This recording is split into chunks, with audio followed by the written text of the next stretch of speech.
Good morning बच्चों। पिछली class में हम इंडिकेटर्स पढ़ रहे थे। तो पिछले वीडियो में आप लोगों ने पढ़ा था कि इंडिकेटर्स क्या हैं और किस तरह से एसिड और बेस के बारे में हम पता लगा सकते हैं। और ये भी हम रिकॉल कर लें, एसिड्स क्या करते हैं, ब्लू लिटमस का कलर रेड में कन्वर्ट करते हैं और बेसिस क्या करते हैं, रेड लिटमस का कलर ब्लू में चेंज करते हैं, है ना। फिर हम आगे देखते हैं पीएच स्केल। पीएच स्केल क्या चीज़ है, कोई एसिड या बेस कितना स्ट्रॉन्ग है उसको मेज़र करने के लिए हम जो टर्मिनोलॉजी यूज़ करते हैं वो है पीएच।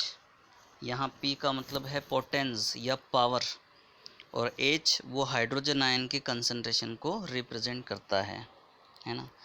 तो हम देखें आगे, the pH scale can also help us classify solutions as acids और बेसिस। ये पीएच स्केल से भी हम मालूम कर सकते हैं कि कोई सॉल्यूशन एसिडिक है या बेसिक है। अगर एसिडिक है तो कितना स्ट्रॉन्ग है या कितना वीक है, बेस है तो कितना स्ट्रॉन्ग या वीक है। pH is a measure of the amount of H plus ions in a solution. आगे ब्रैकेट में लिखा हुआ है पोटेंशियल हाइड्रोजन, जो pH की शॉर्ट फॉर्म है। The more H plus ions the lower the pH, the more acidic the solution, है ना। एक बात बच्चों ये माइंड में रखना कि एसिडिक सॉल्यूशन है H प्लस आयंस की वजह से होता है और जो बेसिक सॉल्यूशन है वो OH माइनस आयंस की वजह से होता है। लेकिन ये भी ध्यान में रखना है कि चाहे सॉल्यूशन एसिडिक हो या बेसिक हो, दोनों के अंदर H plus and OH minus दोनों ही तरह के आयंस मिलेंगे, है ना। ऐसा सॉल्यूशन जिसके अंदर H प्लस और OH माइनस दोनों ही आयंस बराबर हैं, ऐसा सॉल्यूशन न्यूट्रल होगा। लेकिन अगर H प्लस आयन की कंसंट्रेशन ज़्यादा है तो वो एसिडिक होगा और OH माइनस आयन की कंसंट्रेशन ज़्यादा है यानी हाइड्रोक्साइड की कंसंट्रेशन ज़्यादा है तो वो बेसिक सॉल्यूशन होगा। अब ये देखते हैं हम पीएच स्केल। इस पीएच स्केल में आप लोगों को एक स्ट्रिप दिख रही है। इस स्ट्रिप को हम देखें, जो बीच की तरफ आपको वैल्यू दिख रही है 7। अब ये स्केल कहाँ से शुरू हो रहा है, 0 से, और कहाँ पर फिनिश हो रहा है, 14 पर जाकर के, ठीक है। अब इसमें ये जो 7 pH है, तो 7 pH पर कोई भी अगर सॉल्यूशन है तो वो न्यूट्रल होगा। मतलब उसके अंदर एसिड और बेस दोनों में से किसी भी तरह का कैरेक्टर नहीं होगा, भले ही वहाँ पर H प्लस और OH माइनस दोनों ही तरह के आयंस अवेलेबल हैं। अब जैसे जैसे हम इस लेवल से, जो 7 का लेवल है ना, अच्छा जो डिस्टिल वाटर होता है उसकी pH 7 होती है, यानी वो न्यूट्रल है, ना एसिडिक है ना बेसिक है। पर हम जैसे जैसे इधर से इसकी तरफ मूव करते जाएं, यानी लेफ़्ट हैंड साइड की तरफ, तो ये एसिडिक स्ट्रेंथ को इंडिकेट करता है, यानी एसिडिक स्ट्रेंथ इंक्रीज़ होती जा रही है, ठीक है। अब जैसे जो सॉल्यूशन जिसकी pH 5 है या 6 है तो वो एसिडिक होगा, लेकिन वो वीक एसिड होगा, ठीक है। लेकिन अगर किसी सॉल्यूशन की pH 1 या 2 या 3 की रेंज में है तो हम कहेंगे कि वो स्ट्रॉन्ग एसिड है। दूसरी तरफ अगर हम राइट हैंड साइड की तरफ बढ़ें, जहाँ पर pH की वैल्यू मोर देन 7 आ रही है, वहाँ हम बोलेंगे कि ये बेसिक कैरेक्टर को रिप्रेजेंट करेगा, ठीक है। यानी कोई भी सॉल्यूशन जिसकी वैल्यू pH की मोर देन 7 है तो वो बेसिक होगा। अब ये डिपेंड करेगा कि अगर 8 या 9 या 10 की रेंज में है तो वो वीक बेस होगा, लेकिन अगर वो जैसे 11, 12, 13, 14 तक की रेंज में है तो वो बेसिक होगा, स्ट्रॉन्ग बेस होगा, ठीक है। तो एक ख़ास बात इसके अंदर ये बात माइंड में रखना कि ये जो 7 लिखा हुआ है यहाँ पर न्यूट्रल होगा, और इससे जैसे जैसे आप दूर जाओगे तो स्ट्रॉन्गनेस बढ़ती जाएगी।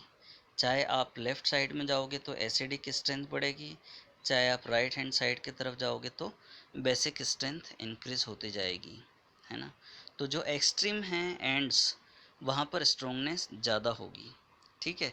और एक बात माइंड में रखना, जो एसिड जितना स्ट्रॉन्ग होगा उसकी पीएच उतनी कम होगी, लेकिन जो बेस जितना स्ट्रॉन्ग होगा उसकी पीएच उतनी ज़्यादा होगी।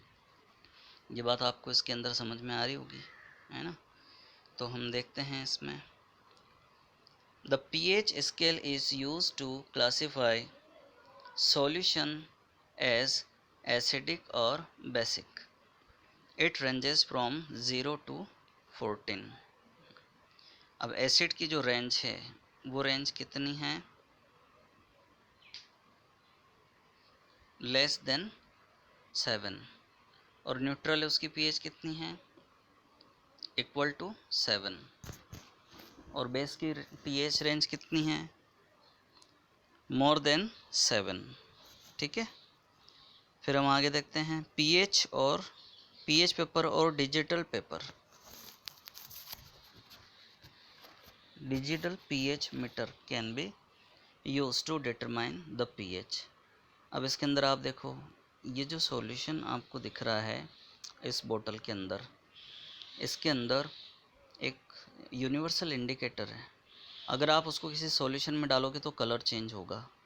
कलर किस तरह का आया उससे आप पता लगा सकते हो कि उसकी पीएच कितनी होगी, है ना। सेकंड वाला फिगर आपको दिख रहा है, ये डिजिटल पीएच मीटर है। इसके अंदर इलेक्ट्रोड्स होते हैं। जब आप इसको पर्टिकुलर किसी सॉल्यूशन में डिप करोगे तो ये डिजिटल मीटर ही बता देगा उसकी स्क्रीन के ऊपर कि उसकी पीएच कितनी है ना। फिर हम आगे बढ़ते हैं, strong and weak acids example. Strong acids जैसे हाइड्रोक्लोरिक एसिड HCl जो स्टमक में जनरेट होता है, सल्फ्यूरिक एसिड H2SO4 बैटरीज में यूज़ किया जाता है, नाइट्रिक एसिड HNO3, ये स्ट्रॉन्ग एसिड्स हैं। और फिर अच्छा ये ध्यान रखना, स्ट्रॉन्ग एसिड की पीएच कम होती है, 2 या 3 की रेंज के अंदर होती है। वीक एसिड्स जैसे एसिटिक एसिड जो विनेगर में मिलता है, फार्मूला इसका HC2H3O2 लिखा हुआ है, लेकिन स्ट्रक्चरल फार्मूला CH3COOH होता है। साइट्रिक एसिड जो साइट्रस फ्रूट्स हैं, लेमन है, मौसमी है, संतरा है, उसके अंदर मिलते हैं, और ये वीक एसिड है। हम इनको अगर चख भी लें तो हमें कोई नुकसान नहीं होगा, हम वैसे भी खाते ही हैं इनको, है ना। लेकिन जो स्ट्रॉन्ग एसिड है उनको हम खा पी नहीं सकते, अदरवाइज़ ये हमारे स्किन को डैमेज कर देता है। Strong and weak bases example, strong bases जैसे NaOH सोडियम हाइड्रोक्साइड जिसको कास्टिक सोडा भी बोलते हैं, एनी अल्काली और alkaline earth metal with hydroxide ions, जैसे पोटेशियम हाइड्रोक्साइड है KOH है, ये स्ट्रॉन्ग है, NaOH है, ये स्ट्रॉन्ग है। इसी तरह से बेरियम हाइड्रोक्साइड वो भी स्ट्रॉन्ग होता है, लिथियम हाइड्रोक्साइड वो भी स्ट्रॉन्ग होता है। Weak bases example aluminium hydroxide AlOH whole thrice often found in deodorants. फिर NH4OH अमोनियम हाइड्रोक्साइड, ये एक्चुअल में पानी के अंदर बना हुआ अमोनिया का सॉल्यूशन होता है, और अमोनिया का फॉर्मूला होता है NH3, used in many cleaning products, है ना। फिर न्यूट्रलाइजेशन का प्रोसेस, फर्स्ट चैप्टर में भी हमने पढ़ा हुआ था। न्यूट्रलाइजेशन किसको बोलते हैं, जहाँ पर एसिड और बेस की रिएक्शन होती है तो ये दोनों एक दूसरे के इफेक्ट को नलिफाई कर देते हैं। तो neutralisation is a chemical reaction between an acid and a base that takes place in water solution. यानी एसिड और बेस दोनों को आप रिएक्ट करोगे तो क्या होगा, न्यूट्रलाइजेशन होगा। लेकिन यहाँ ध्यान रखना है कि मोलरिटी के पॉइंट ऑफ व्यू से दोनों का जो अमाउंट है वो इक्विवेलेंट होना चाहिए। When acids and bases react, the H+ ions from the acid react with the OH- ions from the base to form HOH यानी H2O या वाटर। मतलब ये चीज़ ध्यान में रखना, आप लोगों को पता है कि जिस सॉल्यूशन के अंदर ये H+ आयंस होते हैं वो एसिडिक होंगे, और जिन सॉल्यूशन में ये OH- आयंस होंगे वो बेस होंगे। तो H+ और OH- का ही जब कॉम्बिनेशन होता है तो HOH यानी H2O बनता है, यानी वाटर बनता है। तो इसीलिए वहाँ पर एसिडिक और बेसिक दोनों ही कैरेक्टर एक दूसरे को नलिफाई कर देते हैं या उनकी प्रॉपर्टीज़ को नलिफाई कर देते हैं। ओवरऑल पीएच बिकम्स न्यूट्रल यानी 7 हो जाएगी, है ना, और जो करस्पॉन्डिंग सॉल्ट है वो साथ में बनेगा। Many people that suffer from heartburn will take antacid to ease their symptoms, that is terms. How do you think antacid work? The stomach is acidic due to HCl and antacid are basic. A neutralization reaction occurs. यानी हमारे जो आमाशय है उसके अंदर hydrochloric acid होता है, अगर वो ज़्यादा जनरेट हो जाता है तो उससे एसिडिटी होती है। उसको न्यूट्रल करने के लिए एंटासिड्स लेते हैं जो बेसिक नेचर के होते हैं, तो वो उसको न्यूट्रलाइज करते हैं, तो एसिडिटी से हमको रिलीफ मिलता है। फिर है टाइप्स ऑफ ऑक्साइड। अब जो ऑक्साइड हैं, आपको पता है कि किसी भी एलिमेंट को जब हम ऑक्सीजन के साथ में रिएक्ट करते हैं, ज़्यादातर केस में आपको पता है बर्निंग का जो प्रोसेस होता है ना, उसके अंदर ऑक्साइड बनता है।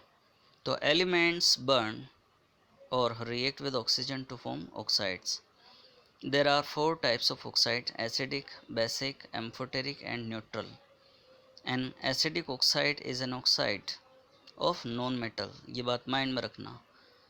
ज़्यादातर केस में नॉन मेटल के ऑक्साइड्स एसिडिक नेचर के होते हैं और ज़्यादातर केस में मेटल के ऑक्साइड बेसिक नेचर के होते हैं।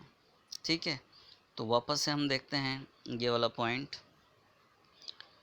Acidic oxide is an oxide of non-metal. It dissolves in water to form acid. जैसे एक एग्जांपल लें, सल्फर डाइऑक्साइड है या सल्फर ट्राइऑक्साइड है, ये नॉन मेटल का ऑक्साइड है।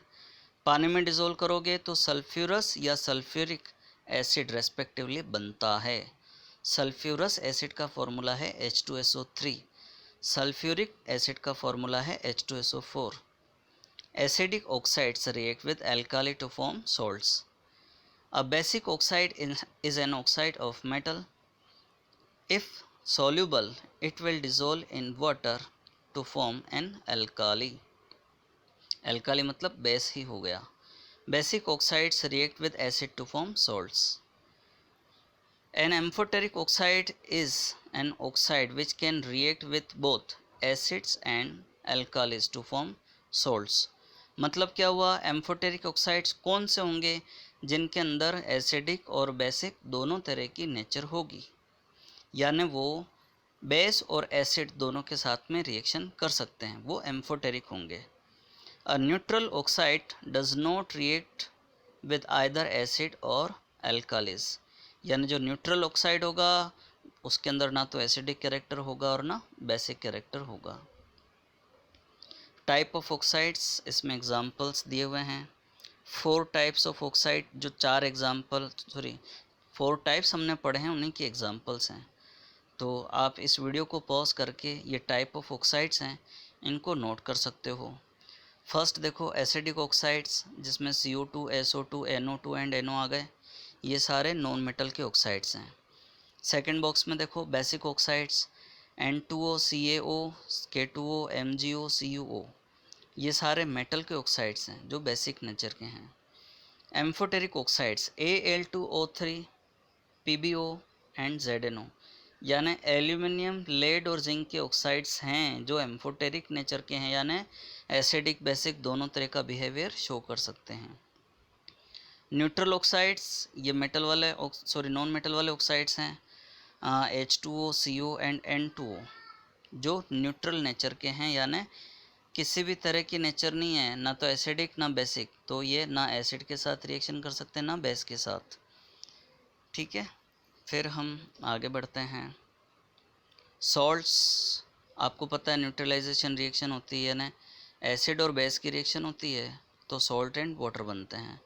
The ions that are left behind after the H+ and OH- ions form water combine to form a salt.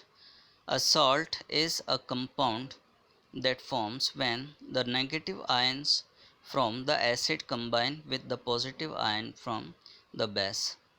जैसे एग्जाम्पल आप इसके अंदर देखो, एसिड और बेस की रिएक्शन होती तो वाटर और सॉल्ट बनता है। अब इसमें ये चीज़ आप लोगों को पता लग रही है कि हाइड्रोक्लोरिक एसिड और KOH की रिएक्शन होती है तो करस्पॉन्डिंग सॉल्ट एंड वाटर बन रहा है। सॉल्ट कौन सा बन रहा है यहाँ पर? KCl। तो सॉल्ट कौन सा बनेगा ये इस बात पर डिपेंड कर रहा है कि ये कौन सा एसिड और कौन सा बेस यूज़ किया जा रहा है। ठीक है, अब ध्यान दो, जो वाटर बना है वो इस एसिड के अंदर जो H+ आयन है और इस बेस के अंदर जो OH- आयन है, उनकी रिएक्शन से जो HOH बना है उसी से ये H2O यानी वाटर बना है। क्लियर? दूसरी तरफ आप देख रहे हो कि एसिड में जो एनायन है वो कौन सा है? Cl-, और जो बेस है उसके अंदर कैटायन कौन सा है? K+। इन दोनों का कॉम्बिनेशन हुआ तो KCl बना। ठीक है, ये रिएक्शन का टाइप कौन सा हो गया? Double displacement reaction. आप लोगों को यहाँ पर दिख रहा है कि जो HCl है उसमें से H ने क्या किया? K को हटा दिया और खुद आकर के जुड़ गया। या हम यूँ बोल दें कि K ने क्या किया? पोटेशियम ने, उसने H को हटा दिया और खुद आकर के जुड़ गया। तो ये डबल डिस्प्लेसमेंट रिएक्शन हो गई। तो नीचे भी लिखा हुआ है ये कौन सा टाइप है? Double displacement. और न्यूट्रलाइजेशन रिएक्शन भी क्यों बोल रहे हैं ये भी आप लोगों को समझ में आ गया। तो आज हम इतना ही रहने देते हैं। इसकी स्टडी कीजिए, नोट्स बनाइए और मुझे सेंड कीजिएगा। Thank you very much.